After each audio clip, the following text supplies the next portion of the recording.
Anualmente, milhares de alunos, de pessoas, vão realizar provas do Enem, que é o Exame Nacional do Ensino Médio.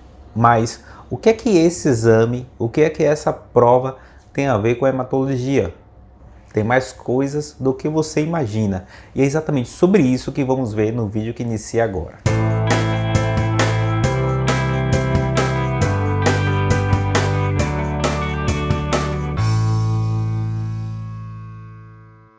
Olá, meu nome é Jeidson Cruz, sou hematologista, criador e editor do canal de hematologia Hemato na web. Vamos ficar aqui cerca de 10, 15 minutos falando de algo importante e relevante acerca da hematologia ou da medicina de forma geral.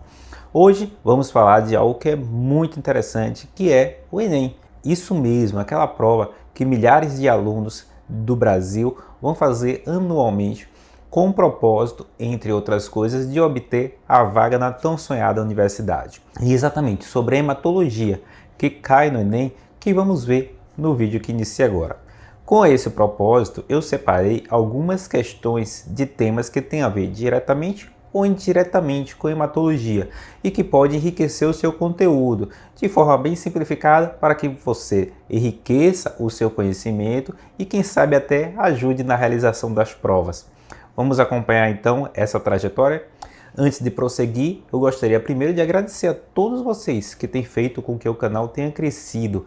E, claro, se você não é seguidor do canal, considere se inscrever, pois assim a gente vai crescer enquanto comunidade. Da mesma forma, se você gostar do conteúdo, considere deixar o gostei, pois temas como esses poderão ser sugeridos para você e para outras pessoas também. Hoje vamos ver como a hematologia está presente no nosso cotidiano, está presente no nosso dia a dia, a ponto até de ser tema do Enem. Isso mesmo, o Enem, como nós sabemos, são provas realizadas anualmente e que cada vez mais busca temas do nosso dia a dia, das nossas atividades, do nosso cotidiano, do ambiente que nós vivemos para trazer esse conteúdo para a prova também. Com a hematologia não é diferente. E por isso que vai e volta a hematologia é tema também nas provas do Enem. E é exatamente sobre essa hematologia que vamos ver no vídeo a seguir. Para isso, eu separei algumas questões que foram temas do Enem. Então vamos discuti-las passo a passo. Eu colocarei a questão na tela para que você também possa acompanhar. Vamos à primeira? A eritropoetina é um hormônio endógeno secretado pelos rins que influencia a maturação dos eritrócitos.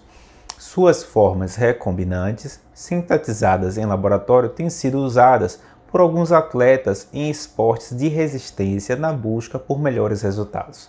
No entanto, a administração de eritropoetina recombinante no esporte foi proibida pelo Comitê Olímpico Internacional e seu uso é considerado doping. Antes de prosseguir, vamos ver algumas questões a seguir. Primeiro é a tecnologia recombinante. A tecnologia de DNA recombinante é uma técnica de biologia molecular, de biotecnologia, na verdade, que faz com que hoje, a partir do DNA que foi sequenciado, possamos ter o produto da síntese proteica, ou seja, assim conseguimos realizar a síntese de determinados conteúdos como insulina, alguns hormônios, dentre eles a eritropoetina, alguns fatores de crescimento também. E isso hoje é possível por causa da biotecnologia de DNA recombinante. Então é algo que pode ser enumerado nas provas. Uma outra questão é acerca da maturação dos eritrócitos. Os eritrócitos ou os glóbulos vermelhos são as células vermelhas como nós conhecemos, também chamadas de hemácias. Uma vez madura, as hemácias circulam por todo o sangue. Mas elas não nascem maduras, elas vêm de uma sequência de amadurecimento e esse amadurecimento ocorre na fábrica do nosso sangue, a conhecida medula óssea. Essa medula óssea tem uma série de células, dentre elas a célula-tronco, e é a partir da célula-tronco que ocorre o amadurecimento de células que vão dar origem ao sangue, conforme nós conhecemos. E com os glóbulos vermelhos não é diferente. Ou seja, a célula-tronco dá origem ao eritroblasto, é o eritroblasto que é a célula vermelha imatura, vai amadurecendo e à medida que amadurece produz o eritrócito. O eritrócito, o glóbulo vermelho, ele tem a peculiaridade de ser uma célula anucleada. Ela também não possui nenhuma organela intracelular. Não possui mitocôndria, não possui retículo endoplasmático, núcleo, muito menos complexo de Golgi. Mas ela possuía isso antes de amadurecer, quando ela estava presente na medula óssea. Uma das moléculas que são responsáveis pelo amadurecimento das hemácias, pelo aumento da produção das hemácias, é a eritropoetina. É um hormônio, é uma molécula proteica que é produzida principalmente no rim. Então, a partir daí, a gente tendo essa informação, a gente poderá passar para o conteúdo a seguir. Qual é a função do eritrócito? Qual é a função das hemácias? A gente sabe que, à medida que amadurece, as hemácias elas vão tendo o seu conteúdo hemoglobinizado, ou seja, vai aumentando a produção de hemoglobina e ela praticamente toma todo o interior da célula, todo o interior dos glóbulos vermelhos. Por quê? A hemoglobina então passa a ser a principal proteína presente nos eritrócitos e a sua função é o transporte de oxigênio.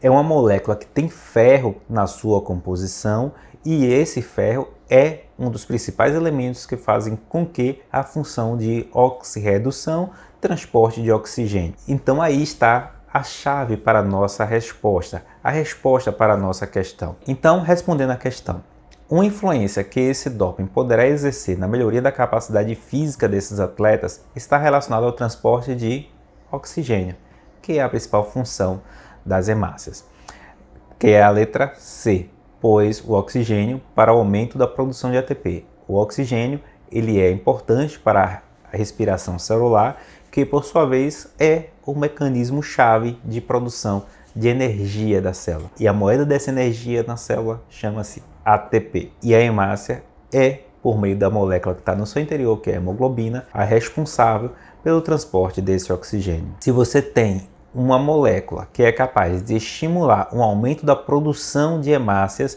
um aumento da produção dessa massa eritrocitária, dessa massa vermelha, será capaz também de aumentar a capacidade de transporte desse oxigênio.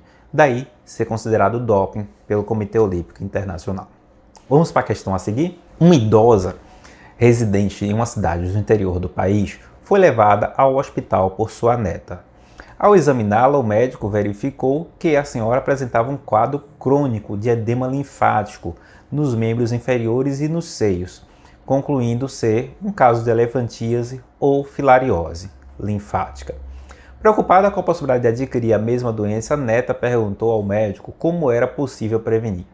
Qual foi a orientação dada pelo jovem médico? Para responder essa questão, a gente tem que ter em mente alguns conceitos que são importantes. Algumas doenças são doenças transmitidas pelo sangue, por meio de picadas de insetos que se alimentam do sangue em algum momento do ciclo da sua vida. Esses insetos, esses seres vivos, geralmente invertebrados, são seres chamados hematófagos, ou seja, se alimentam do sangue. São exemplos de insetos hematófagos. Os culicídeos, que são os mosquitos comuns que nós temos nas nossas casas, eles são responsáveis pela transmissão da filariose, por exemplo. Temos ainda os anofelinos, que são mosquitos também responsáveis pela transmissão de um parasita, o plasmódio, que é responsável pela transmissão da malária. Temos ainda o barbeiro, também chamado de chupança, que são insetos triatomíneos,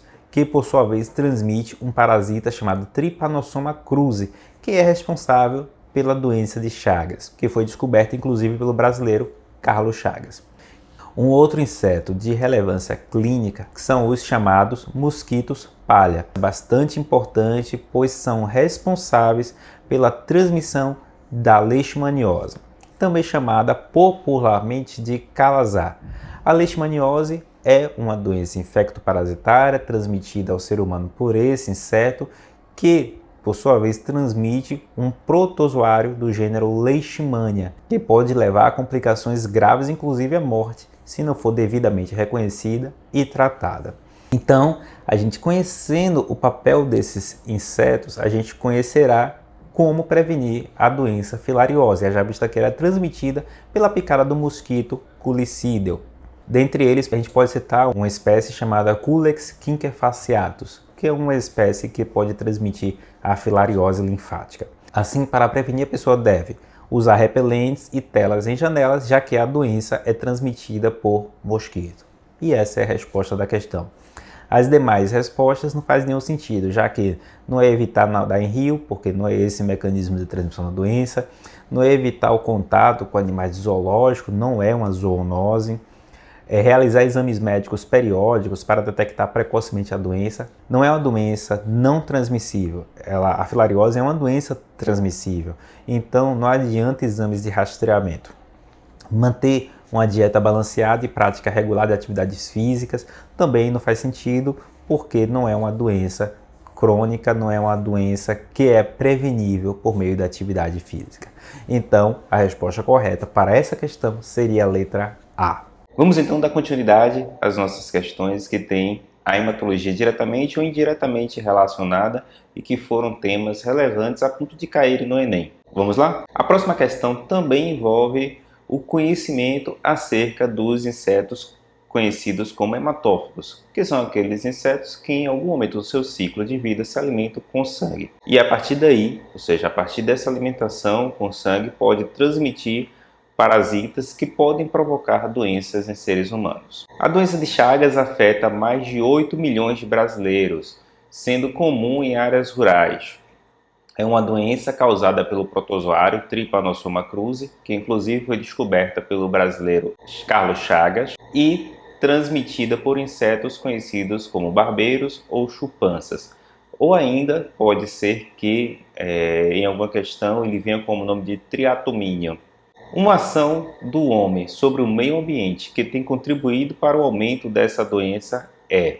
Para a gente responder essa questão, a gente tem que ter o conhecimento que o barbeiro, assim como o mosquito palha, que transmite a leishmaniose, assim como o próprio anófeles, que é o inseto vetor da malária, esses insetos têm em comum serem de ambientes silvestres, ou seja, ser de selva, ser de floresta.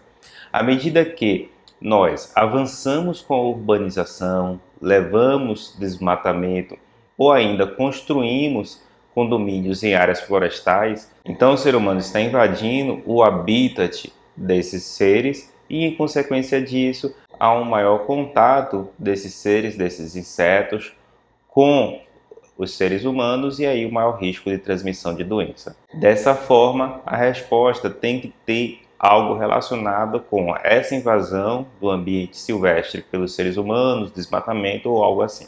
Vamos ver as alternativas? O consumo de carnes animais silvestres que são hospedeiros do vetor da doença. Não. A utilização de adubos químicos na agricultura que aceleram o ciclo reprodutivo do barbeiro. Também não tem nada a ver. A ausência de saneamento básico que favorece a proliferação do protozoário em regiões habitadas por humanos. Também não. A poluição dos rios e lagos com pesticidas que exterminam o predador das larvas do inseto transmissor da doença. Também não. Por fim, sobrou a letra E, que é, como afirmei, o desmatamento, que provoca a migração ou desaparecimento dos animais silvestres dos quais o barbeiro se alimenta. E essa é a nossa resposta. Você pode até se perguntar, mas isso não tem nada a ver com a hematologia. Mais ou menos. Algumas patologias, como é o caso da malária, da própria leishmaniose visceral, têm em comum a manifestação por meio de muitos sinais e sintomas que afetam diretamente o sistema hematológico, o sistema hematopoético. Não é o caso da doença de Chagas, porém, devido à proximidade em relação à família, no caso Trypanosomatida, que é a família do agente causador da doença de Chagas, que é também a mesma família do agente causador da leishmaniose, a gente acaba colocando essas doenças em um grupo de patologias cuja transmissão é realizada por insetos hematófagos e, devido a essa característica em comum, nós, hematologistas, sempre estamos revisando. Inclusive, a doença de Chagas faz parte dos testes pré-transfusionais, ou seja, todo aquele doador de sangue realiza o teste para a doença de Chagas, pois, por ser uma doença que é transmissível pelo sangue, a contaminação do sangue e a transfusão desse sangue contaminado pode levar também ao desenvolvimento da doença. Por isso, apesar de não ser uma doença cuja manifestação clínica seja primordialmente hematológica, a gente sempre está revisando por causa dessas peculiaridades. Esse vídeo, como ficou bastante comprido, será dividido em dois. Então, a gente conclui aqui o primeiro vídeo.